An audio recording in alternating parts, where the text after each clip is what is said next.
Hey, welcome back to Big Six, and thank you for watching and subscribing last week. For those of you who checked us out, the boys are back, and this week we are lucky to have somebody who's really important to Big Six, Anthony Edwards, who helped us kick it off. I mean, spent a lot of time editing, putting the film together, coming up with the intro, and so we just want to say thank you. Thank you for inviting me. We appreciate you coming, and we definitely want your voice in the room this week. All right.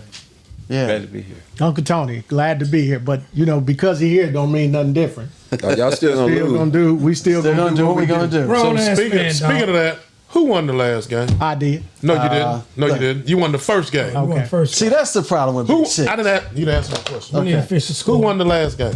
I don't remember. Oh. So probably the best bet would be for them to go back, subscribe, Jesus. and watch Big Six. There you go. So this week we want to kick it off, and we talked a lot about our families, and a couple of things that came out in the show was Tom said something that really resonated. Tom said, "You know what? My dad is my hero," and man, that hit home.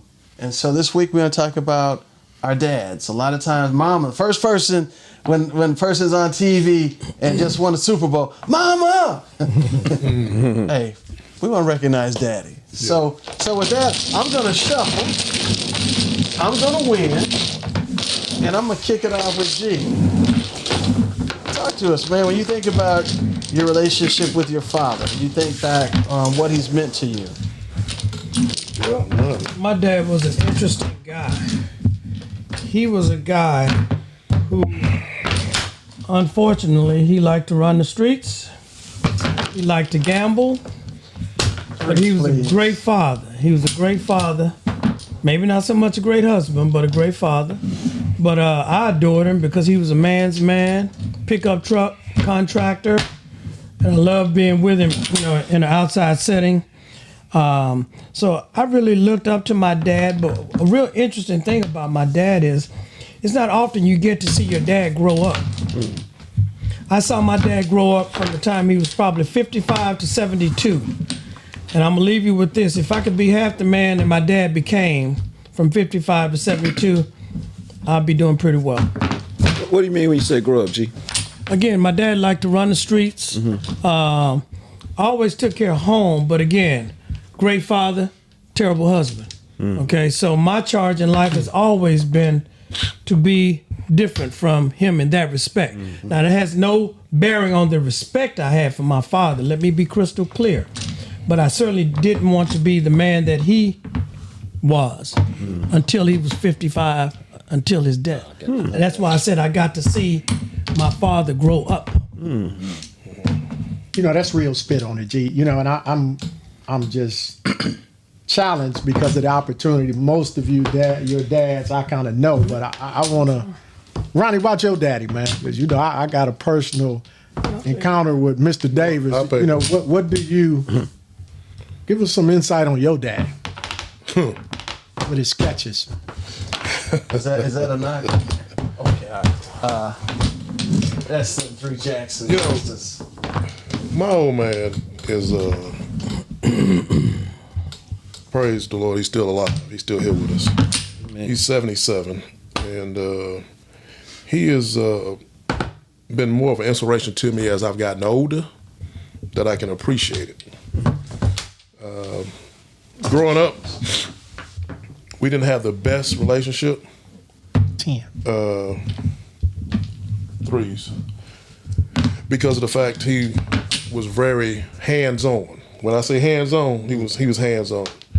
It was me and my brother. He believed in raising his boys.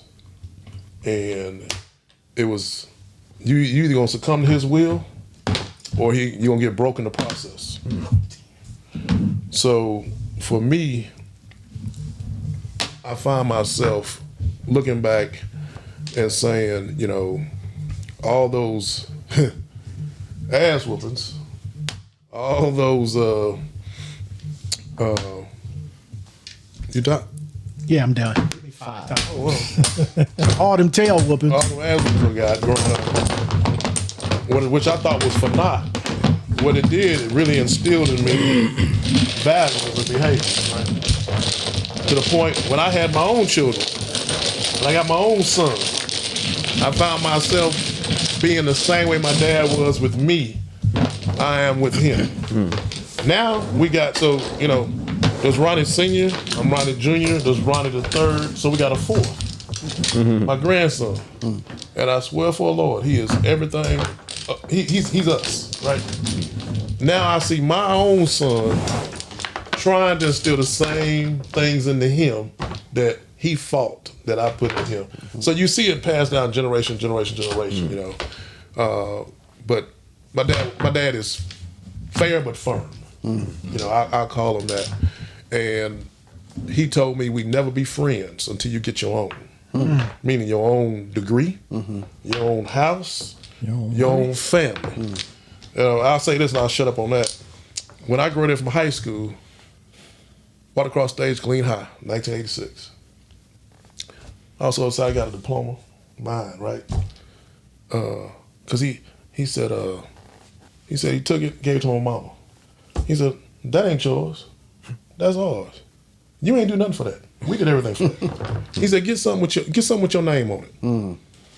So that is, you know, that's got me going to the point when I went to Prairie View and walked across the stage. The first thing I said, I walked across the stage, I said, hey, I got some of my name on this mine. We both laughed and embraced. You know, It's funny though, your daddy didn't teach you how to play in a timely fashion.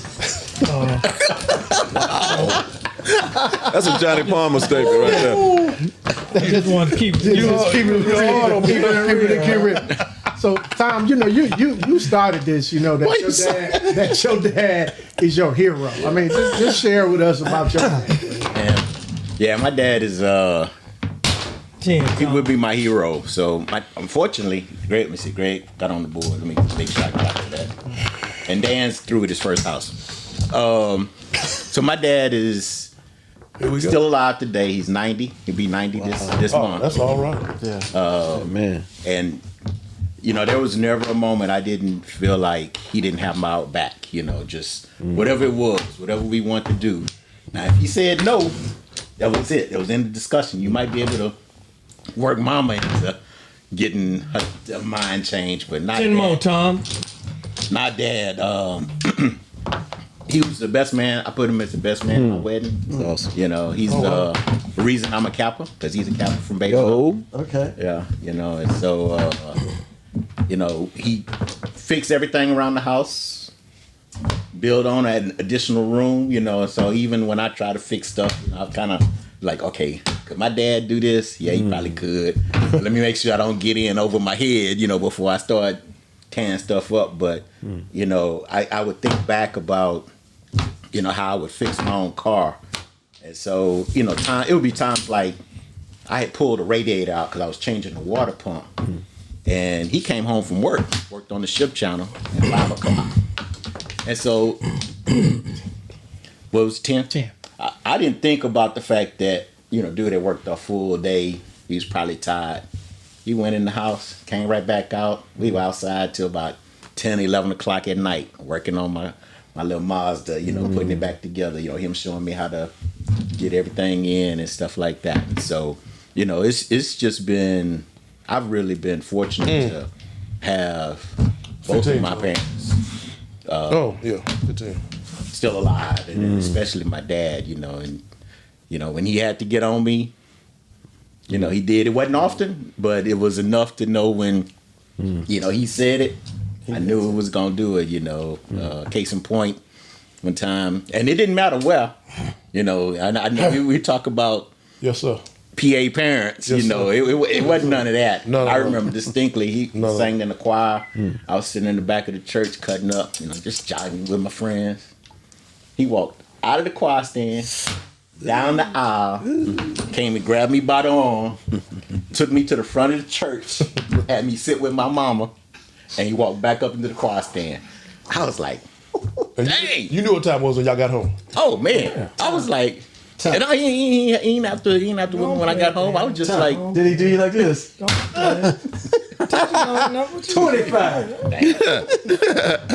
But yeah, man, so that was that dude is my hero.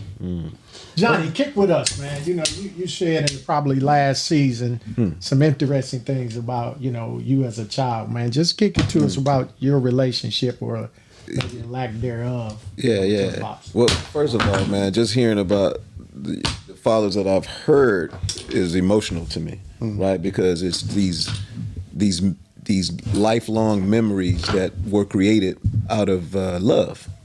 And that's huge. And so, yeah, my situation is my father committed suicide when I was 11 months old. So I never knew him. Now, I'm thankful that my mother kept me close with my father's side of the family.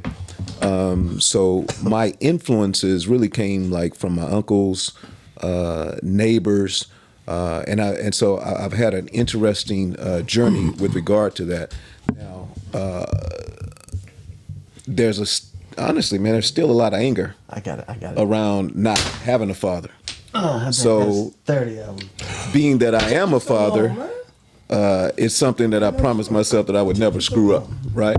So I'm constantly learning, constantly getting things into the fatherhood toolbox in order to impart with my children. Didn't have a choice. So yeah, so that's my journey, and you know that's where it's at, bro. Man, that's positive. Dan, Yeah. since you slapping dominoes down 30s, and tell us about your dad. You know, so kind of like Tom, man. My father was, you know, larger than life to me, and when I think about him, you know, it wasn't something he was proud of. But my dad had a 7th grade education, man, and he stopped going to school because his parents had got divorced, and so he had to. My father was 48 when I was born. I want to say that, so it gives you some context. This is in the 30s. When he had to, you know, help his mother because, you know, taking care of the family was everything. And so with that 7th grade education, he put 8 kids through college. You know, I think often about the fact that my father sacrificed everything for us to the point where, and I tell this story, he would buy a ring of Eckert's sausage, and that would be his food for lunch for the whole week. And we knew not to cut off of that sausage because that was for him. Yeah, one of my fondest memories was just to show you how much my dad would share with us. He would work overtime on a Saturday. That was like his money, right? And so he would go by this chicken place called the Chicken Coop, and he'd buy a 3-piece, a leg, a wing, and a breast, and some fries. And as soon as he came home, I'm out there. And he'd break off the drumette. And it wasn't until I was an adult that I realized the drumette wasn't a piece of chicken. But I mean, it meant everything for him to share with us. And so, you know, watching him as an example of, you know, sacrifice, you know, I'm always in awe and hope to be that kind of memory for my daughter. That's powerful. You know, I'm Dan, you give your dad was 48. I guess the nuance for me is that there's a 16-year gap between me and my next brother. My mother was 34 when she had me, but the interesting thing, she had her tubes tied. So for 16 years, you know, her and Pops was doing whatever they was doing. Then I come up on the scene at 34, she pregnant, like, what's going on? You know, so my relationship with my father is drastically different than what my brother's is because he was out making a living. You know, when I was on the board, he was at the point in of his life that he could share some lifelong experiences. I am a PK. I'm a hellion. So, you know, I do have that dynamic going on. But, you know, my father, just a powerful man, you know, just big in stature, but out of the kindness of his heart, man, you know, that he just provided everything. I would say he was probably subtle, but firm. You know, and being that I grew up playing football, my brother, you know, played with the Chiefs. My other brothers are probably the better athlete out of all of us. So, you know, a family of history where my dad got on. And I'll never forget, man, I had probably one of my best games in college, maybe like 10 solo tackles, 3 assists, interception or whatever. You know, and I'm feeling good coming out of the locker room, showered or whatever. I'm thinking Pop's going to tell me a heck of a game. He He said, man, how you missed that boy on that sideline that one time? You know what I mean? But it's just mindset was that, you know, you can always raise that bar, you know, and he always gave me, you know, strive for the 3 H's in life, man. And I give this to kids, 3 H's in life. High intelligence, which leads to high income, which leads to high living. Most folks go for the 3 L's in life. Low intelligence, low income, leading to low living. So he stressed that. He said, man, you know, get all you can academically, but can all you get. So he gave some life lessons, man, that as I go through and I instilled in my kids was just from him at his life, man. So such great admiration of it. He died of prostate cancer, you know, which was to see a man over 400 pounds, 6'3", 4", whittled down to 180 pounds, man, was just rough. So, you know, that's one that I give out. I think as we said, honestly, you know, we got the privilege of seeing Uncle Tony here, whose pops was born in 1919. So, Tony, give us some, you know, words, maybe you growing up in your era, and then what's prevalent for us today.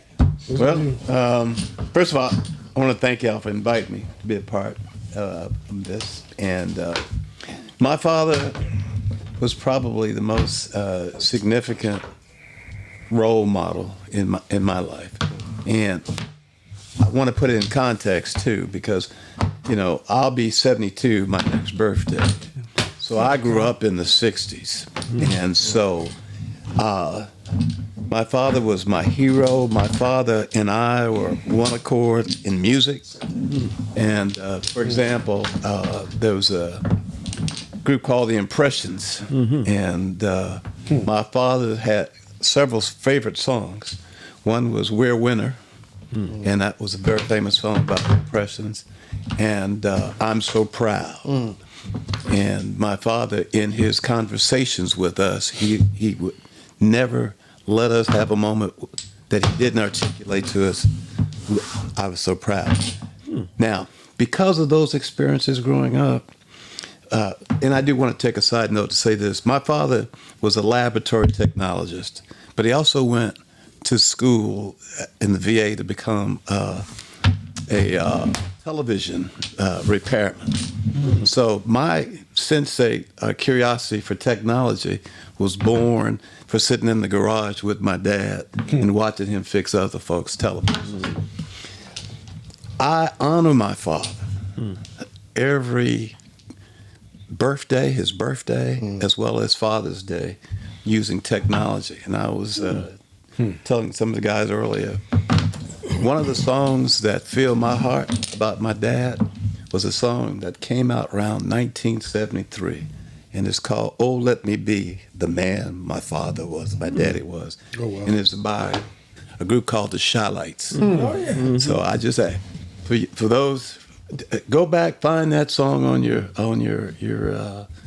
phone and listen to it. And it just speaks volumes for what I felt about my dad. My dad, in his latter years of his life, developed chronic kidney disease, and as a result, the last 3 years, he was on dialysis. So I never missed a Monday, Wednesday, or Friday sitting with my father while he was being dialysized and having lunch with him. He was so proud to have me there. So I look back and just remember that, and it sets a moral compass for me as an African-American man to be that person for my son. My son is 44, and I talk to him every day.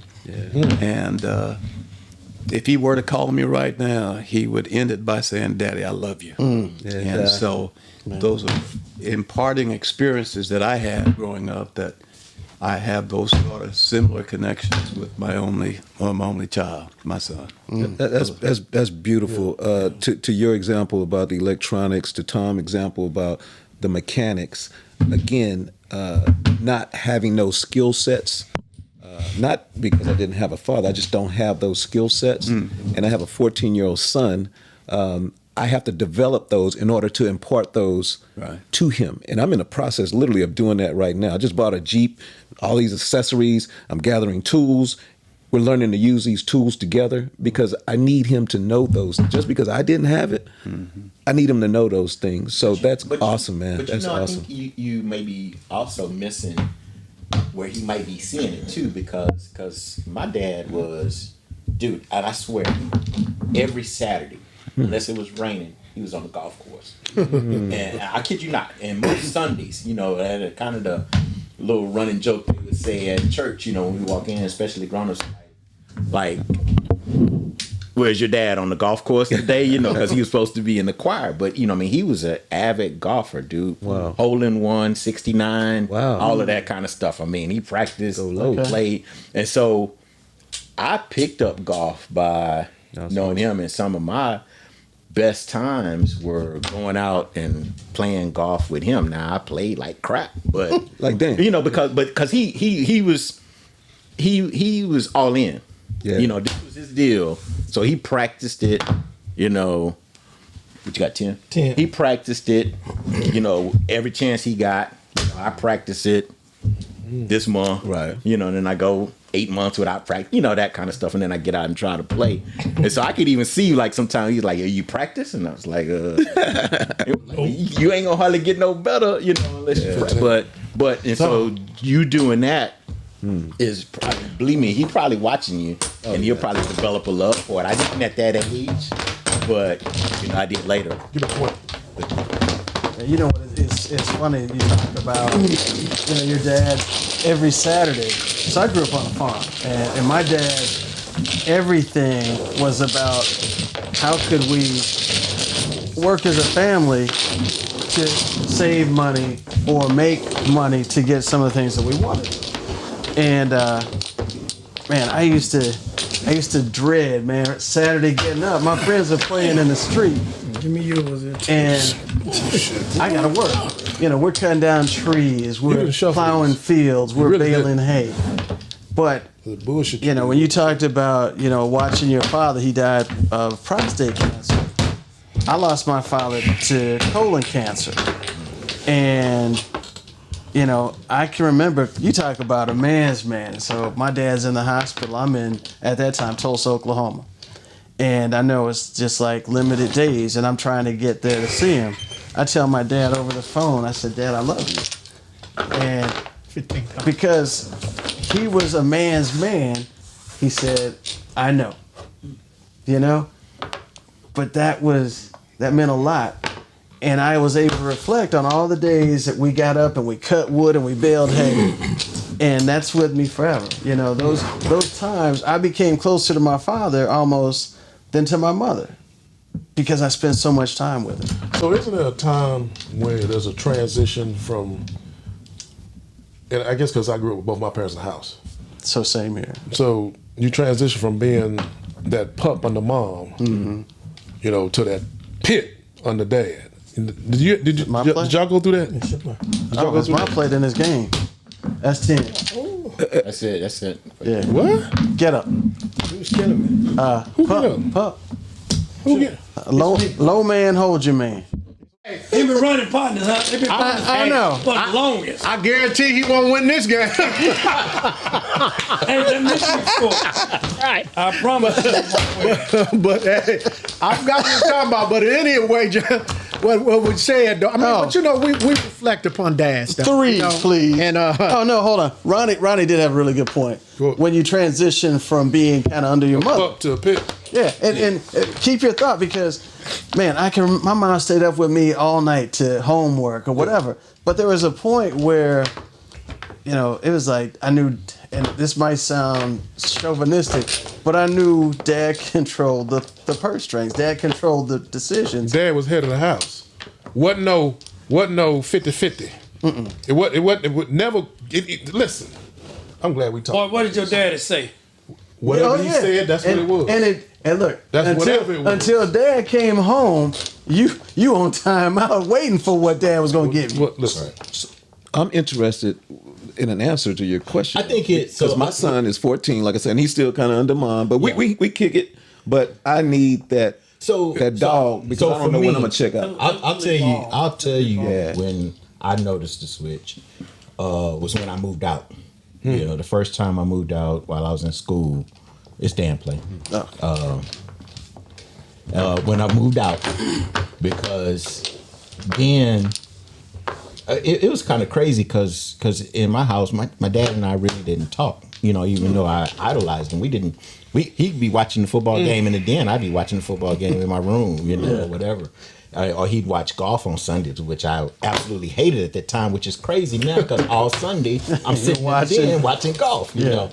And so, but when I moved out, it was like, when I called the house, that's who I wanted to talk to, you know, and I wanted to figure out how he was doing and, you know, how to fix stuff or whatever, you know. And so I think that's when the transition at least happened for me. So, you know. So part of the transition happened to me is it was a progressive one. And I'll share this with you. It goes back to, I think what we talked about maybe a year ago about black men dealing with police, right?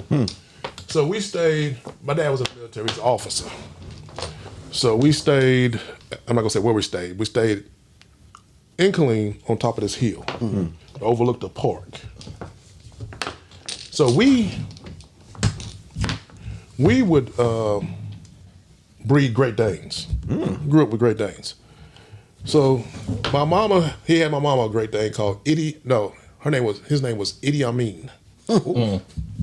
My dad had a Great Dane. Guess what the name was? Blank. Meaning, motherfucker had no name. It was Blank. That's his name, Blank. And that's what you call it. Blank. So I never forget one. So my mama is arthritic. Y'all know my mama's handicapped. And most of y'all met her. So she walks with a cane sometime, with a walker. So here comes this woman. It's my turn. Let me I was trying to get on the board. well, I'm gonna let you get on the board. Let me get on there too. Give me 15. So she's walking down the hill to the park. Me 20. And this dog is probably about 6'1" on 2 feet, about 180 pounds. And she's got it on this leash. Now this little arthritic woman can't hold this dog, right? So everybody get out of her way when they see her coming. Because it's like, something wrong. This picture ain't right? One night, me and my old man took his dog for a walk down the park named Blank. And we got stopped by a Killeen police officer. So back in the day, you know, Killeen meant kill each and every nigga. That's what Killeen stand for. Kill each and every nigga. That's what they say. 15. Don't doubt that out. Keep that in there. We're walking down there. And me, my dad, and the dog. And I was home from college one day, and we went for a walk to talk, because we growing our relationship, right? And white officer pulls in his car, pulls over, gets out, won't see ID, and all that type of stuff. Right? Got his hand on his gun. As me, my dad, and the dog. My daddy said something that stuck me to this day. He said, either you're gonna get back in your car and go about your business, or one of us is gonna die. Damn. That's what my daddy said. Damn.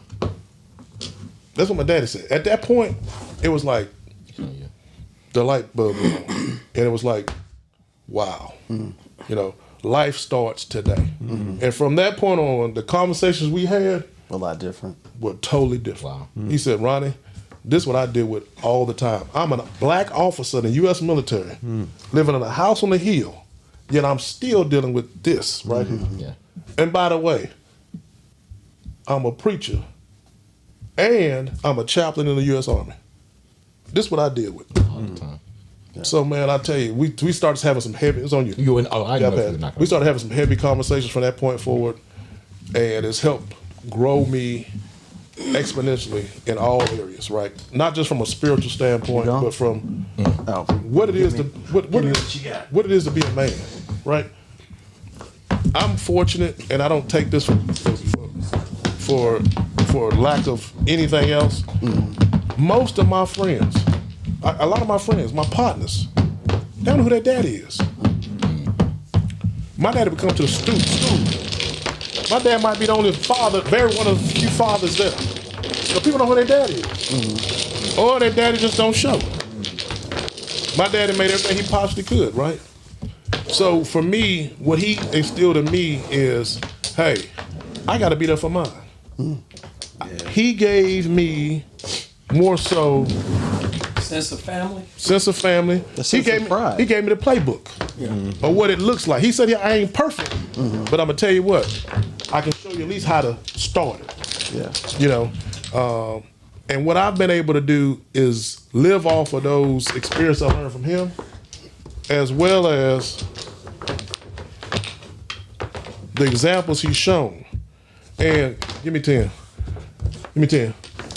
Oh, over there. I'm sorry. And now, even more so, there's times when me and my son will go to my dad, and we'll sit down and have a conversation. That's loud.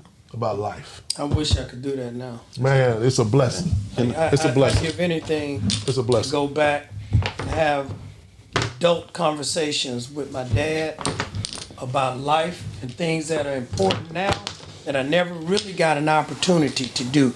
I did have some small opportunities because later on from that 55 to 70 time I spoke of, he was sick, had stroke. My father died from a heart failure.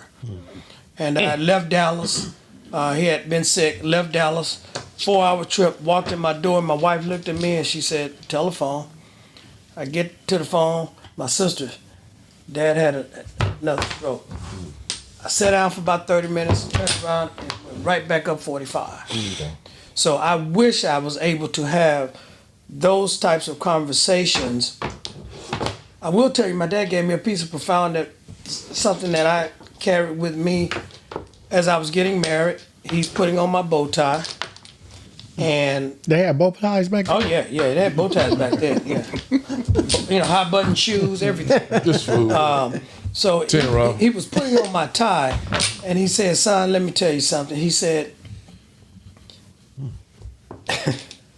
"I hate saying this, man." He basically said, "Do what you're told, son. It's a lot easier that way." And I said, "Wait a minute." I said, "No, partner." I said, you know, me being me, it's my day. I'm the man, you know. I called him about 18 months later, something like that, and I was just talking to him. Hey, Dad. I said, "What you doing?" He said, "Nothing." I said, "Hey, man, you got a minute?" He said, "What's wrong?" I said, "Nothing." I said, "I just want to tell you were right." He said, "Right about what?" He said, "It's easy to shut up and do what you're told, you know." So I would tease him about that. But he was the kind of guy, man, that he was a family guy. He would tell you 10 times a day he loved you. Now I heard Dad say, and this was very common back then, where men showed you their love by providing for you, Right. feeding you, clothing you, putting a roof over your head. They didn't have to tell you they loved you, they showed you. My dad would tell me 10 times a day. So me as a grown-up, I do that now. Man, my children, my grandchildren, they all speak every day. We say, "I love you" multiple times a day, just on the most mundane thing as we're talking. You know, so that was something that it didn't seem like a lot, but as you were talking about, you wanted your son to see you doing certain things that he could learn innately. I learned to do that, saying "I love you" from my dad, because he would say it so much. And I used to be like, "Dude, you know, 10, 15. you know, just say something else." I mean, you know, but I didn't understand how important it was and how important it actually became to me as a grown up. So stand firm, man. You know, it'll evolve where your son will see you do, but most importantly, what he'll see you do is be a man, be a family man, taking care of his mother, so that he'll know how to pick a helpmate when it's his time to do that. So as you go, this thing will evolve, as I think it has for all of us.